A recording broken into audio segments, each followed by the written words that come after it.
Again, welcome everybody to this another great green energy series webinar. This topic of this today is going to be on understanding energy rates. Before we dive into today's topic, I want to give a little plug about Solar Oregon for those who are new and watching and don't know much about the organization.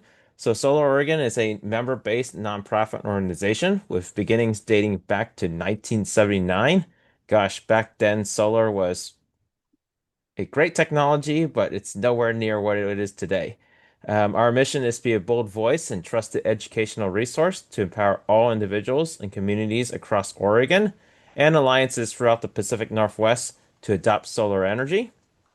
We do this by presenting a How to Go Solar Plus Storage webinar at many different locations throughout Oregon to reach new audiences who are interested in solar and want to begin the process to learn more and understand what the next steps are for them. So if you're watching this webinar and you know of a group of people that would be interested in this presentation, feel free to connect them to an upcoming webinar.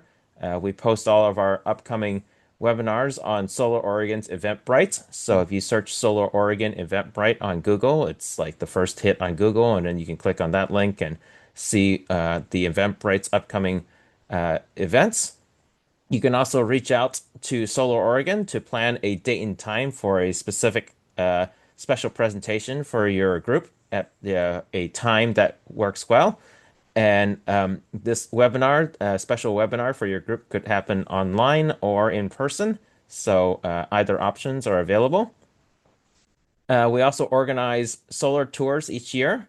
Two notable recurring tours every year are the Solar Winery Tour and the Go Zero Tour. So the Solar Winery Tour, we look at agrivoltaic systems, and agrivoltaics is a practice of co-locating solar panels and agriculture on the same land. And it turns out that many crops grow better in partial shade, and the combination saves water, and the energy generated from those solar panels helps save the farm a significant amount of cost for their energy. And often this really changes the economics of the farm operations. So very interesting, and we get to tour new sites each year. The Go Zero tour looks at multiple homes where the owners have either completed or nearly completed their journey towards achieving net zero energy via installing solar panels and making energy efficiency improvements to their home. Um, Oftentimes, these journeys take 10 years or more to do, as budget allows. So it's really interesting to hear from various owners that, this journey is very doable, and don't ever expect that, you need to get it done all in one go, because you'll hear if you go on this Go Zero tour that nobody does it all at once. So, very encouraging to hear those stories. Um, we also help organize solar campaigns where we help connect multiple solar contractors to our neighborhoods so that every home in that neighborhood gets a special rate quote. And this special rate quote is contingent on that home going solar at the same time as their neighbors. And so then the contractors can bulk buy materials and increase their installation labor efficiency. And those savings are passed on to the customer. And we also do peer-to-peer education events, such as this Green Energy Series, where we deep dive into particular topics.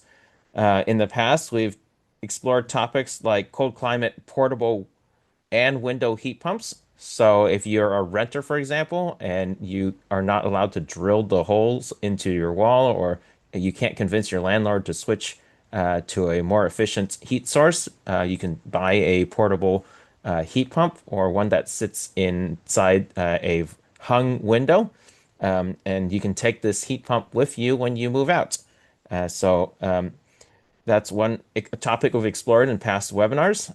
We've also explored topics like smart circuit breaker panels and load control devices that enable a 100 amp service entrance or less to be able to do full home electrification and not need to do a major service entrance upgrade. So You can find the recordings of these past green energy series on the Solar Oregon YouTube channel. If you search Solar Oregon on YouTube, you should be able to uh, quickly find our YouTube channel. And so the agenda today is that we're going to uh, introduce our presenter for today's topic. And then later, we're going to, after going through the webinar slides for understanding electric rates, we're going to look at upcoming events, and then we're going to jump to Q&A. So a little bit about me. My name is Edward Louie. At my day job, I work as a building energy efficiency research engineer at Pacific Northwest National Laboratory. And so Pacific Northwest National Laboratory is one of 17 U.S. Department of Energy funded national laboratories. We do research on energy efficiency and many other topics. Some of my peers at PNNL work on long-scale climate models. So if you look at uh, models that try to understand the whether it's going to be hotter or colder, wetter, drier in the future. We have people who are experts at that. We have scientists that go out into rivers with underwater microphones to listen to the acoustic environments that fish swimming near hydroelectric dams will experience. Those are just some of the interesting research that goes on at Pacific Northwest National Laboratory. Um, and then, besides my day job, I am a board member. I volunteer as a board member at Solar Oregon. I also post frequently on LinkedIn. You can find me on LinkedIn. Um, I continue to work on my off-grid zero energy tiny home. I've actually installed solar and batteries and have been able to work on finishing the inside. So that solar plus battery, I don't want to let it go to waste. And so I've actually swung an electric cable from my tiny house to the heat pump of the main house. And so for about 9 months out of the year, the main heat pump to the main house is actually powered with off-grid solar energy from my tiny house. And today's presentation, we'll have Jennifer Hillhart. She is from the Oregon Citizens Utility Board, and she'll be presenting on a deep dive on utility energy rates. Um, I've had the great pleasure of coming across the organization, the Oregon Citizens Utility Board, when I was a grad student at Oregon State University, and I continue to this day to really appreciate all the work that the Oregon Citizens Utility Board does on our behalf. And Jennifer will, when she presents, uh, be able to tell us a little bit more about the Oregon Citizens Utility Board and herself. And I don't know, Jennifer was just online a minute ago, and maybe we'll give her a minute or two to join back onto this webinar. Um, she indicated earlier that she's having a little bit of computer issues, and hopefully she's able to solve those computer issues in a few minutes. Um, But while she does that, I will probably jump forward to kind of a little bit a plug on an upcoming event. And so our upcoming event is the Solar Oregon annual meeting, where we reflect on the successes of this past year, and then also look into the future to help understand what to expect next year, and to help us understand kind of both uh, what the successes of this year and also what to expect next year. We have some guest speakers who will bring their perspective and expertise, as well as our two Solar Oregon staff members who will be presenting on a recap of this year. And so, if you're interested to learn more about Solar Oregon, what Solar Oregon's done this year, and kind of if interested to hear from experts what they think next year will bring, mark your calendars for December 11th at 5 p.m. It's an in-person event at Lucky Lab in Portland. And on this slide, there is the address to the location. You can also find this event on the Solar Oregon Eventbrite. We've actually had such great responses to this event that if you go onto the Solar Oregon Eventbrite, it will say that it is sold out. But if you mark your calendars and show up at 5 p.m. at Lucky Lab, we will not turn you away, especially if you help bid on our silent auction items. And to as a organization as interesting as Solar Oregon, we have very interesting silent auction items. Our items are consist of a few of the, typical silent auction items, but we also have items like uh, a energy audit to your home. We also have other ones like uh, a few hours of expert consulting from a architect who has expertise in energy efficiency and solar design. We also have tickets to a 2-night stay at a net zero energy apartment, which like an Airbnb. So you can experience what it's like to live in a place that's really well insulated and does not have combustion, and just use that maybe 2-night stay as an inspiration for what to do uh, in your own home when as you explore and think about your um, energy efficiency and electrification journey. Um, those are just some of the uh, neat and interesting items on our silent auction. And I can see that Jennifer is now back online. So I will actually uh, give her control of the slides so she can drive the slides from her side. Let's see. Um, Jennifer, are you able to screen share and drive the slides?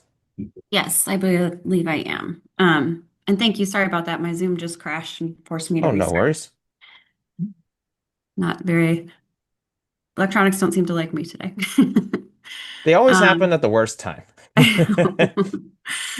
okay, let me see. So I've got a slideshow that I want to show you guys, and then I have examples of some utility bills that it was just easiest for me to show, will be easier for me to show you on PDFs Interesting. rather than try to put them in the slideshow. So I'll do that, walk through my briefer slideshow presentation, and then I'd like to walk through bills with you guys.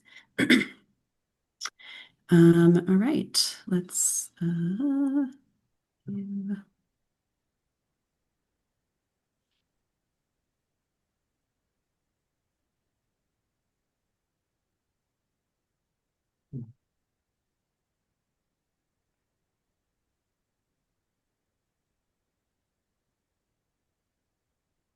my screen.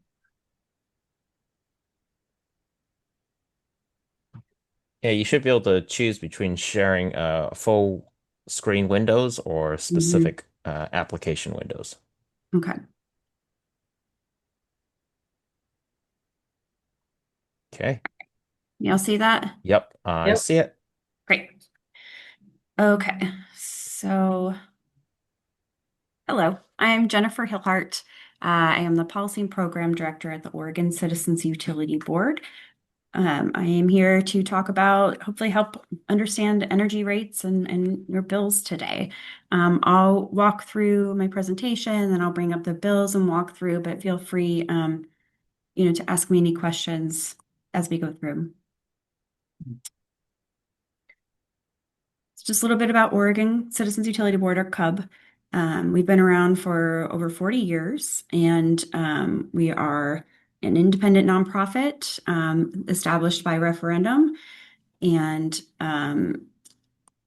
under the law, we are have a right to intervene in any Public Utility Commission proceedings on behalf of Oregon customers of investor-owned utilities. And those are like Pacific Power, PGE, Northwest Natural, Avista, Cascade Natural Gas, and Idaho Power. As of this year, we have saved customers over $10 billion from utility rate requests. Just a little bit about investor-owned utilities.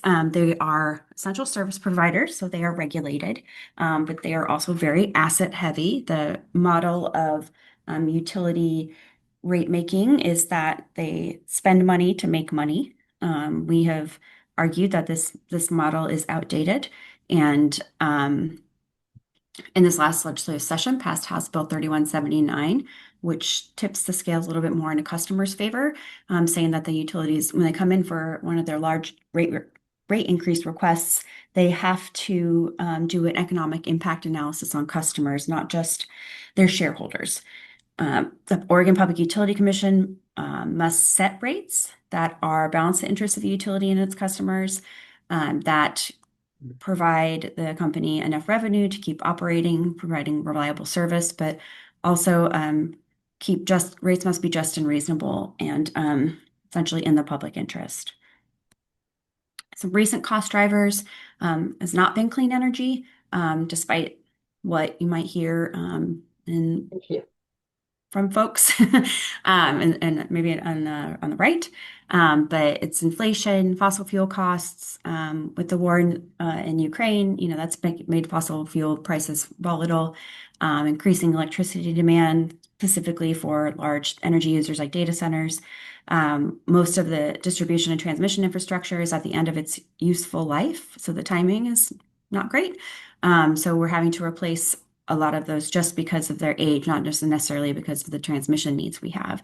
Extreme temperatures and weather due to climate change, wildfires, and just essentially lack of investor-owned utility discipline. We've had several utilities come in year after year after year for rate increases, and it's getting a little out of control. CUB requested the Public Utility Commission to dismiss PGE's last rate case from 2024 because I think it was like their fifth time coming in for a rate case in 5 years or something like that, and we had record disconnections in 2024 directly related to their most recent rate increase, and essentially we're saying enough is enough. We didn't get it, but one good outcome of that rate increase request is that the utilities get a return on equity on their investments, and in 2023 their return on equity, I believe, was 9.5%.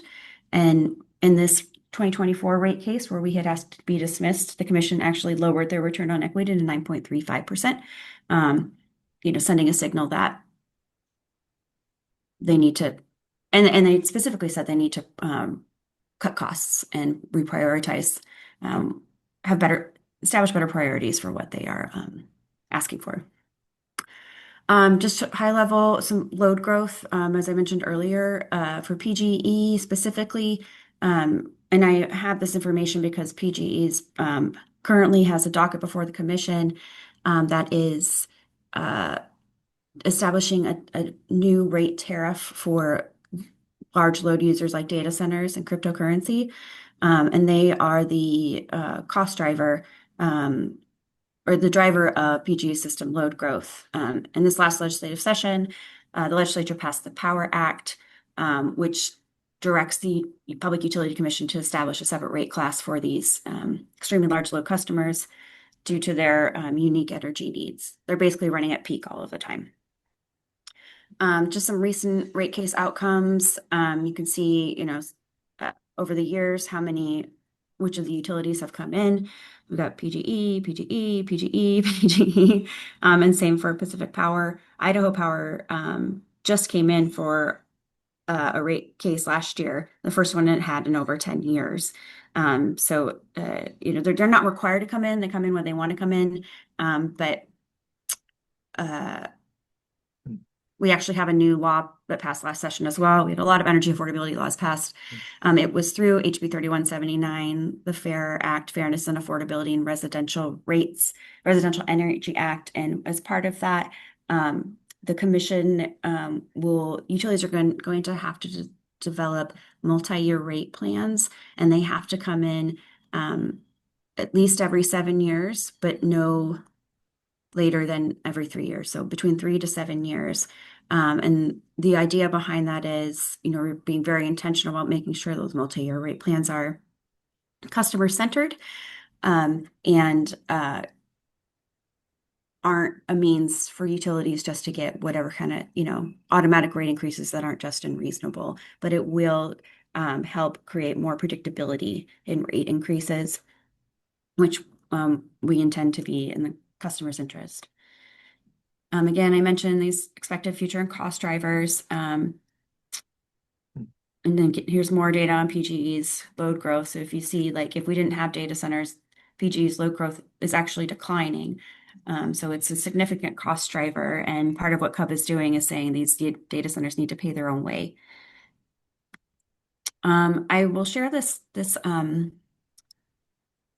PowerPoint with Solar Oregon, so you have it, but I've linked here several blogs that we have that will break down in detail what each of these bills means for each of these companies.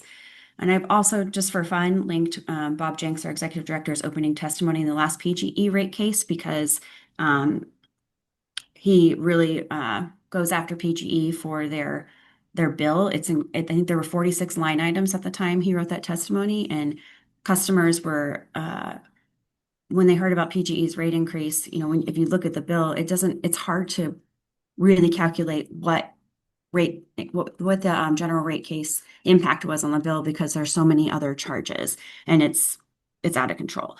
So that kind of breaks it down in a little more detail if you're interested.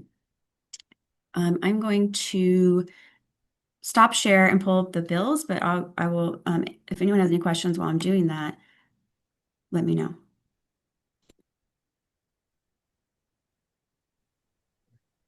Well, thank you, Jennifer. One thing that stood out to me when you showed that table was that it's not just electric utilities that are increasing their rates. Natural gas, I saw the line on Northwest Natural. Natural gas utilities are also increasing their rates quite a bit. It was like Mhm. 9.98, but you might as well round that up to 10%. So that's fairly significant compared to that other ones on that table also. Yeah, both. So all Pacific Power, Northwest Natural, and PGE have increased their rates by nearly 50%, or around 50%, actually above an average of 50% each. Northwest Natural has a rate case this year that just got approved. So since December 2021, they've all increased their rates by 50%. Let me just trying to figure out how to open this. Sorry.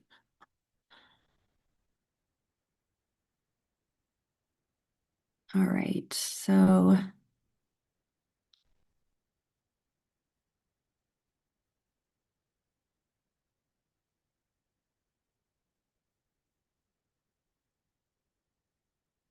let's start with PGE's bill here. So this is my bill. We're on an equal pay plan. I Can you all see this okay? Oh, Yes, I can. okay, great. Um, mhm. So if you look here, uh, we're on equal pay, so we pay the same amount every month because that's North Central because that's what we can afford. Um, so we'll walk through, since PGE's is and I Edward, if I'm like taking too long on this, please give me a nudge and I'll go on the other ones. No, you're doing great on time. Okay, great. So if you look at PGEs, we start here with this this this is like essentially the energy charge section. So basically it's like the basic charge, which is what can you see just the bill, or are you seeing my other screen? No, I can see just the bill. Okay, good. Because I just have my notes and I want to make sure that. You don't see that chaos. Okay, so we have this the bill right here. This is what we call essentially energy charges. You have this is charges related to your energy use, including like the cost of the plants that generate the energy you're using, the cost of getting energy to you, and the administrative cost of providing your service. And this is a basic charge that all customers pay for based upon their customer class. So we're residential customers, and that is based what is adjusted in a general rate case, and that covers like in general administrative costs, operations costs, um, and maybe some other things, but it's a flat rate. The rest of these charges are based upon your energy usage. The power cost adjustment. So this is for, how much energy you actually use. This is the charge for transmission and the charge for distribution. And the power cost adjustment is the way the commission regulates power costs is that they do a forward-looking projection of what the market and the utilities and the commission believe will be the cost of power. So now they'll set a rate for that. But then every year they do an adjustment based upon what the actual cost of power was. So that's part of the like when we see changes in our rates, before like the Ukraine war, for example, and before some of the tariff situations that we have going on. Based upon status quo, the commission was able to like sort of predict what power costs would be. But when some of these volatile things happen, we may have to come back in a year and the actual power costs will be higher. Sometimes they're lower, but that's why you'll see this adjustment based upon that. So we have regulatory and utility operations and adjustments. These are charges and credits that are not included in energy charges. This includes like PGE's fuel costs, costs associated with recent events like a winter storm, and they typically change every year. Mm, Oops, hold on a second. And so then we move over here to, oh, sorry. Yeah, now you need to scroll over, Yeah, sorry. if possible. My, it's like, okay, just a second. Okay, so now we go down here and we There we go. see these are more regulatory adjustments. So PGE, for example, has a line item for the Seaside battery storage facility that they have. Um, there are the renewable resource adjustment. So why do Portlanders need to pay for a seaside battery?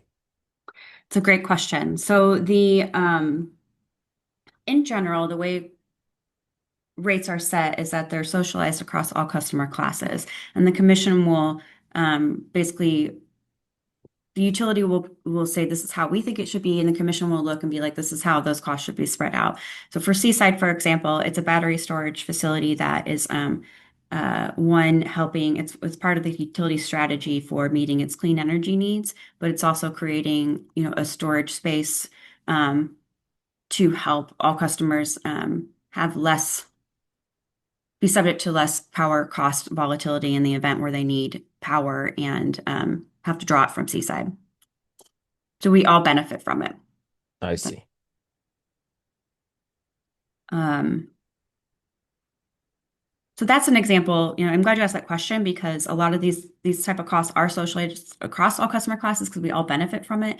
But I'm going back to talking about, the data centers, we're having to make massive investments in transmission, for example, and capacity needs because of those data centers. But those aren't because of other customer classes needs because specific to their growth needs. We passed the Power Act to say then they have to pay for it. It's not something that's shared by all of us. So yeah, so these are just all kind of like not little, they add up charges, but like for example, they have a line item for wildfire mitigation costs, say extreme weather pandemic costs. So this is related to that winter storm we had, I think 1 or 2 years ago in January. Um, yeah, so different different single issue costs, essentially. We have these state required pass-throughs and adjustments. Um, these are, for example, Energy Trust of Oregon, there may have been a funding adjustment, community solar cost recovery, so what we pay in to help support community solar, um, transportation electrification. So different, these are statutorily required um, costs. Then we have city, county, and state taxes and investments. So they live in Multnomah County. Local governments get to charge a tax or a fee. Um, they vary depending on where you live. There is also uh, low income assistance is popping back up there. This is a set rate required by the state. These go to bill payment assistance programs and help low income customers pay their bills. This is the public purpose charge right here. That is equal to 3% of your bill, and those dollars are dedicated to energy efficiency programs, market transformation programs, other residential low-income energy efficiency programs, and residential low-income bill payment assistance programs. You may have other charges or credits. For example, like there might be if you're involved in their peak time rebate program, or like I said mentioned here, we have this community solar costs. Um, if you own or rent solar panels that use net metering, you'll see that on your bill. And if you have questions about your bill, because especially like PG&E's is so big, you can call their customer service and ask for an explanation of the adjustments. Um, the full bill or certain items on your bill. Does anyone have any questions about PG&E's bill? Maybe, Um, I'm but I might be not able to answer. I'm not seeing a question in the Q&A right now. Okay. But I have a question, which is is there currently a mechanism that prevents the utilities from if there were in ever regulations on how much the energy charge or transmission charge could be increased uh, per period that they come before the Oregon PUC, what's to stop them from then like transferring those charge rate increases that would have gone into those line items and put it into these special, like 109, 118, these, Mm. Mhm. specific, issue specific rate cases. They all of these have to be reviewed by the commission before they can be changed. So if they try to sneak something else in there, it would still be before the commission to review I see. and approve. Okay. And then going back to the first page on the energy charges, Mhm. But Edward, to your point, um, there is a strategy in having all these single charges. We call them single issue rate makings. mhm. And it is harder. It's harder for Cub to track all of these. Like it's preferable to have them in their big general rate increase request. When they start having all these line items that are approved by the commission, it's really hard to track stuff. So you are at risk of something slipping through. And part of what we're trying to do with the FAIR Act that just passed is to get a handle on all of these what we call single issue tariffs, so we can have a better understanding of what they're asking for and why, but also just a better understanding of the impacts on bills because Okay, so it's really hard to track right. it. So here, and the power adjustment uh, is over double what the energy use charge is. So, w am I correct in the understanding that somebody was off by that much in their estimation for what the cost to generate electricity is? That Yes, they weren't even in the right ballpark? yeah, the power cost adjustment is that's correct. Like it whatever the adjustment was, um it was under projected. Yeah. That's hilarious. Like Yeah, I mean, to be that far off in estimating. I think part of it is because, I mean, I'm not, don't quote me on this, but there has been a lot of volatility in um, political world, for lack of a better word. So my assumption is that, that's part of the reason why maybe it was the prediction wasn't correct. But yes, Okay. it's frustrating. Yeah. I mean, Um, that's the model that PUC uses is a future year projection. I So see. Can you comment on transmission distribution costs? Is it typical that a transmission charge is that low and the distribution charge is that much higher than the transmission charge? Or is that like just unique to Portland General Electric?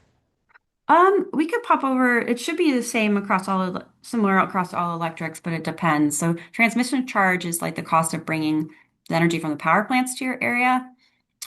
Um, oh, I see that there are questions in Q&A, but you can't. Linda has their questions on Q&A, but I can't answer a question. Okay, I lost. Okay, let me see. Uh, Um, but the distribution charge, so you got transmission charges, the cost of bringing the energy from power plants to your area. So that's like the building and maintaining equipment that transmits electricity over long distances, um, which is low, and we're going to see that increase because of the useful life of those systems is coming up, so they need to be replaced. Distribution charge, that's a little more detailed because it's the cost of bringing energy to your neighborhood from the grid. So it's like power lines, transformers, stuff like that. That's really more specific to meeting the entire service territory. So um, it's a little more specific to the service territory, whereas transmission is just kind of like the big things serving everyone. So like the lines bringing it to your house to replace transformers, that kind of stuff. But we can look over at PAC and compare. But I do want to, so I don't know if that's helpful or not, but they're just different in what they pay for. I see. Okay. Okay, let's look at another bill. Looks Are there like questions that other okay. folks have? Let me look. So far not. But there were some issues with uh the Zoom chat, and I think I've sort of solved those Okay, issues, great. and people can now enter their questions in. But we can circle back if there's a question on the PG specific bill, and Okay, let's okay, move great. to Pacific Power or Northwest Natural. I guess I see Linda summarize how much for energy and how much for extras. Um, so right here, this energy charges, that's most of the bill, $161. These other adjustments, aren't that much. So it's the So, energy use that makes the biggest difference. so you could say we're paying about, or you're paying about 14 cents per kilowatt hour for energy, and how much extra cents per kilowatt hour for all that other stuff.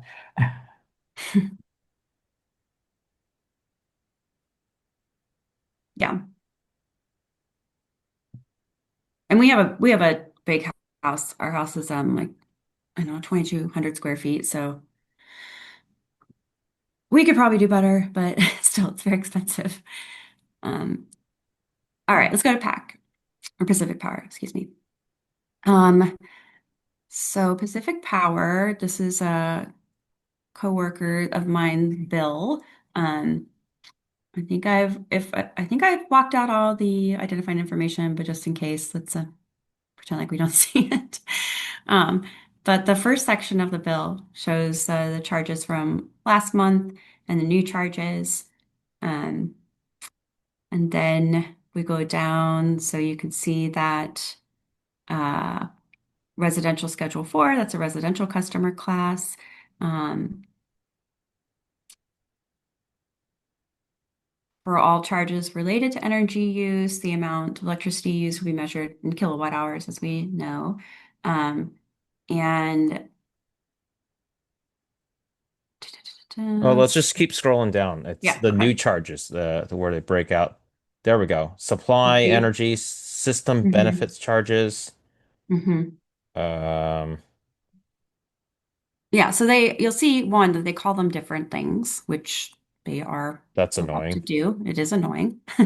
Bill readability and usage is something we are having ongoing conversations with the PUC about, because it would be much better if they were, more aligned, be clear and more user friendly. But so we have the basic charge, it's And this why is the person, basic charge like $8 and it's like 15 or $16 for great uh question. So like double? I on my PGE bill, our basic charge was $13. It's because we have a single family home. I see. And this is a duplex. So they'll always have a little bit smaller charge. But it again covers administrative costs, customer service, billing, fixed costs. So these are kind of the basic stuff. We have the delivery charge. This is the cost of bringing the energy from power plants to your area and then to your home. So they combine their transmission and distribution costs into a delivery charge. And they don't show their what's it called? Fuel cost adjustment. It's just literally supply energy charge. Yeah, I don't see. So there's no requirement that, the utilities tell you what their projected energy charge is and then what their true up cost is. I mean, yeah, you would have to like compare your bills or like pay attention to what's happening at the PUC. That's annoying. Yes. Okay. So the supply energy charge, that's yeah, the cost of generating electricity, so gas plants and renewable investments. And then we have the public purpose charge. Again, that's the 3% of your energy charges. That's required by law. Low income energy assistance, which is a set rate. Similar, for the same reason PGE has it. Energy conservation charge. Let's call it something different. Oh, okay, they don't have that anymore. It's all in the public purpose. Low income discount recovery, so these are new tariffs. These are related to 2021 House Bill 2475, the Energy Affordability Act passed. And so the commission has been working with the utilities and several advocates on creating bill discount programs for people who can't afford their bills. And so we all pay to help them out. And again, we have, let's see, you've got the Columbia River benefits. This is a BPA credit applied to qualifying customers who use below 1,000 kilowatt hours to help with the cost of investing hydroelectric resources. Um, and then we have the city county tax fees. So if you compare this one to PGE, who had like 3 pages of charges, where these guys, have much fewer line items. Are there any questions? I see some popping up, but I'm not able to keep an eye on the chat. One question is, do you have some es best guess rate estimates on the rate increases for the three major utilities that you're going to talk about in the next 2 to 3 years, given the aging infrastructure? Yeah, 10%? 15? I would, I mean, we will do our best to keep it below 10%. Um, I see. but if with the Power Act, data centers are going to have to pay for a lot of transmission costs. So there's an opportunity because they need to expand. There's an opportunity to, you know, have have them pay for quote unquote upgrades since we're going to have new systems.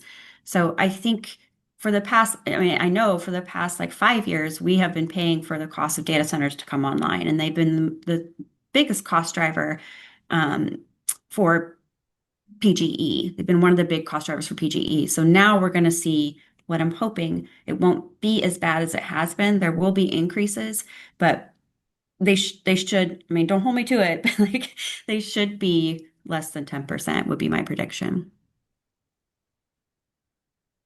I see. Okay.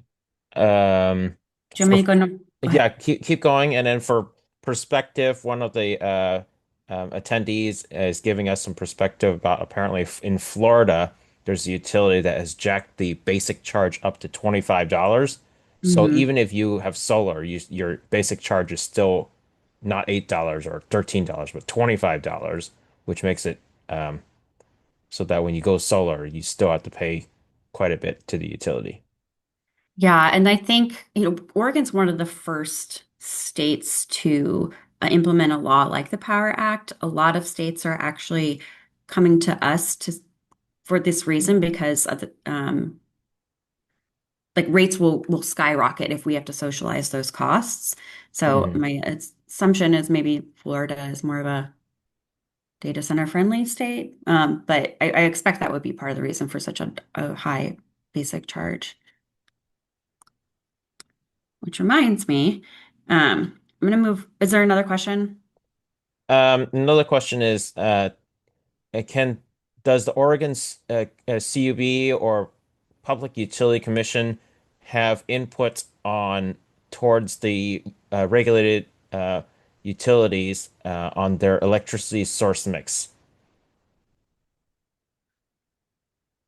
Well, PGE and Pacific Power are required to serve Oregon customers with emissions-free electricity, 100% based upon, I think, 2013 emissions levels um, by 2050.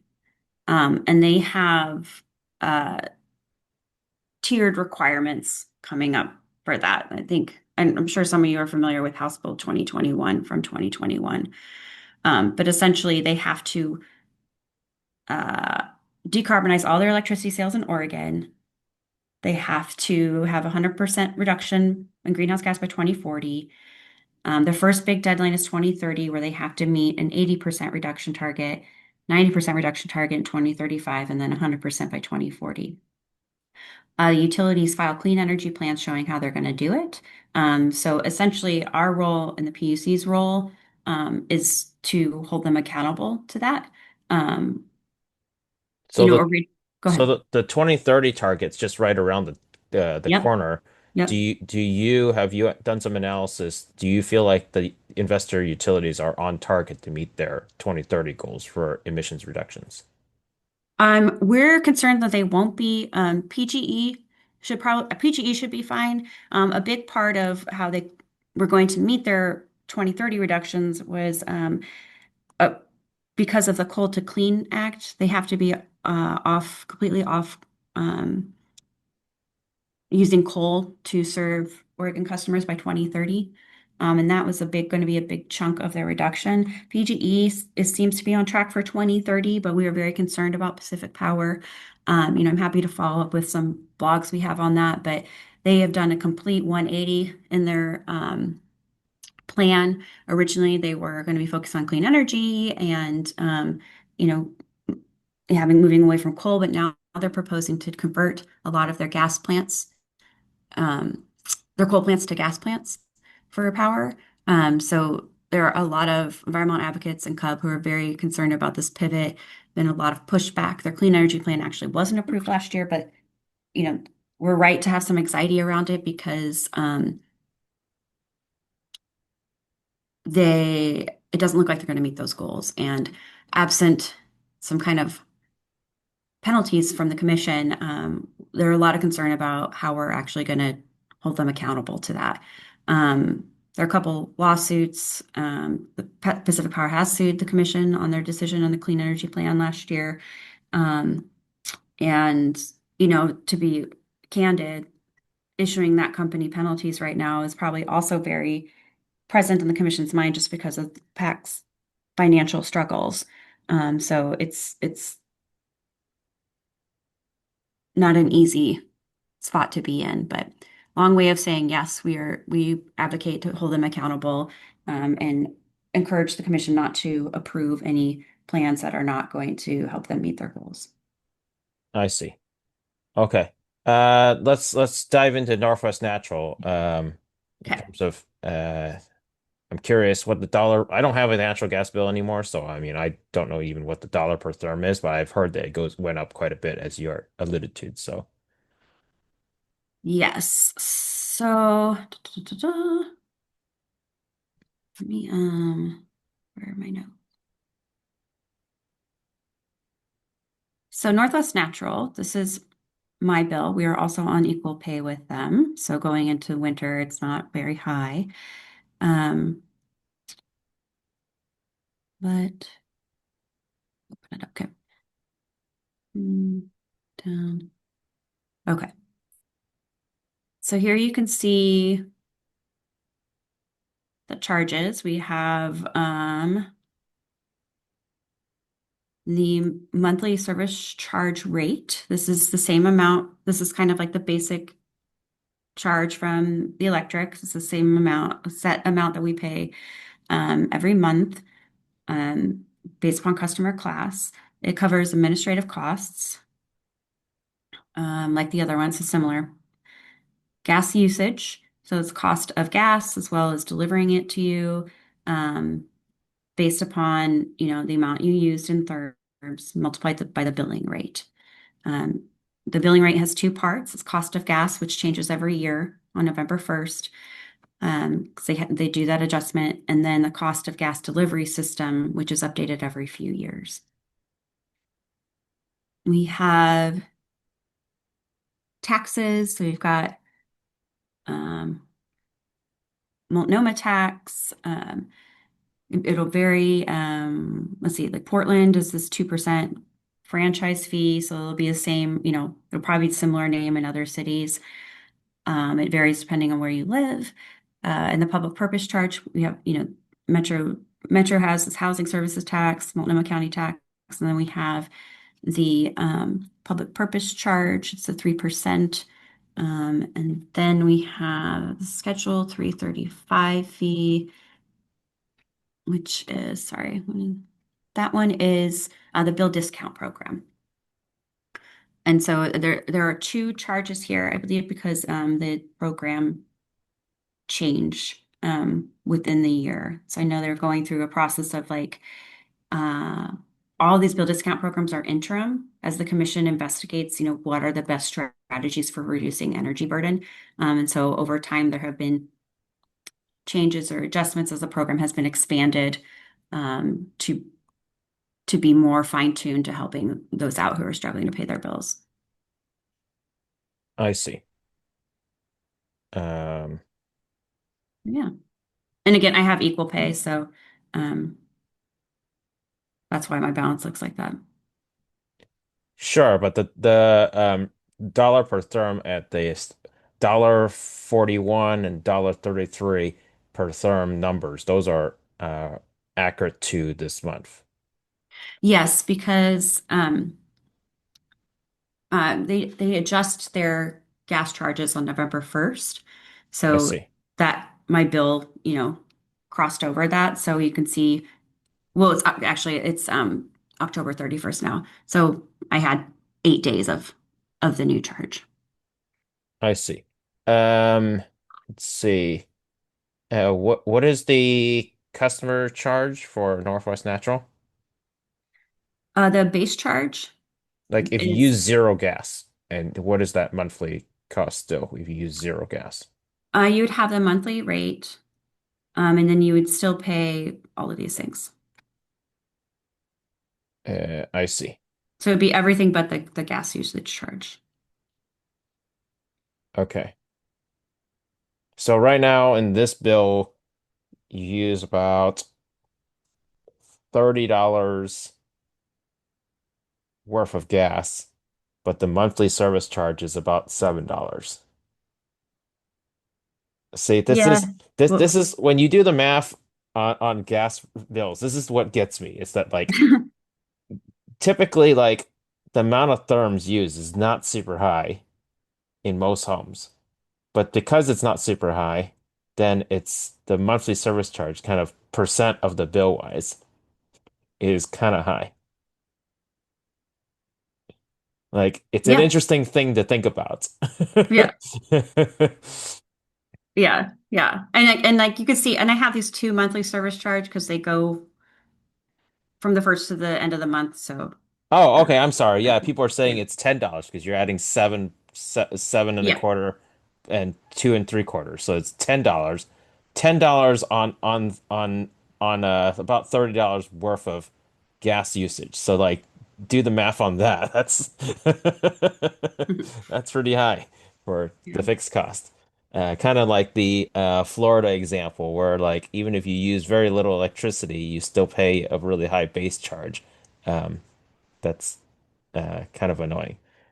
yeah. Okay. We are getting towards the top of the hour. I wonder if you have any comments on special rates, like the time of day rate, or the electric vehicle charging rates, or any other special rates that our viewers and both live and YouTube would be interested in, and then also your thoughts on those rates. Yeah, I think the time of day, time of use rates, can be beneficial if you stay on top of it. Um, so that's like, it's difficult, I think. I'm not sure if they're necessarily the best solution for like low income customers because it can be very risky if you aren't paying attention to it. So, but I don't think they're a bad option. And I think, um, yeah, I guess your question about the electric vehicle charge, um, in particular, like, I'm sorry, what are you, So what? I've heard that Portland General Electric has a special rate tariff for people who have a level two charger in their home, and Mhm. somehow that rate is supposed to help like make it less costly to like use electricity for charging your car. It had something to do with like the EV charger being programmable by PGE to like Mm, charge at certain mhm. hours so that you're not charging during the most like peak time of the day, like 5 to 9 p.m., Mhm. for example. But then they like give you a reduced cost for your electricity, something like Mhm. that. I'm not super familiar with it, but Yeah. if you are, then maybe you can talk about that. Yeah. I mean, it's basically trying to encourage people to charge their EVs at not peak times. So it's again, like if it's something that you are um, can pay attention to and it works for your lifestyle, then, I think it's a great way to, reduce those costs, those additional electric costs for your car. So it's like, it's just you have to pay attention to it. So, I see. So yeah, one of the things you mentioned when I asked you about the time of day rate, mhm. um, is like you said that it could be not very good for if you're not load flexible. And Mhm. like if they're on peak period, Monday through Friday is from 5 to 9 p.m. and it jumps up to 40, close to 44 cents per kilowatt hour, um, like triple the cost of if you were to just go with your standard rate. One of the questions I ask myself is like, who is going to not cook dinner Right. Monday through Friday? Like, how do you avoid like not turning on your stove? I mean, unless you have a gas stove. If you have a gas stove, maybe it's not a problem. But if you have an electric stove, uh, like, how are you going to defer this cost? So, that's why I'm not on the time of day rates because, I have an all electric home and I was like, I feel like it's gonna be worse off for me, unless I have batteries. And that's another topic for a future Green Energy series. Is I have in next year I'm gonna talk about the financial. Does it make financial sense to invest in a no solar system, just batteries and inverter, so that you can then like charge the batteries overnight and then use energy from these batteries under self-consumption conditions. So that's a plug for a Green Energy series in um, a they come like January, February. We'll have more information about that upcoming webinar on the Eventbrite. Keep checking it in the new year. And we do have some additional Q&A. Let's see. Um, do, do, do, do. Um, can you comment on net metering and the timing of the energy being sold back to the grid if you were on a time of day rate? Mm. Is can you even be on a time of day rate if you have net metering? You know, I think you can, but I don't know enough about it to Okay. comment on it. I mean, yeah, I think it just might be specific. That's a question for a utility. I'm sorry. Okay. All right. Well, we'll see if we can find the answer to that question and then address it in a future webinar. Well, I'm looking for the chat and also the Q&A section, and I think we've hit on the bulk of the questions. And so in that case, we will close out this Green Energy Series webinar. So thank you all for attending, and let me put the email address for if you have additional questions.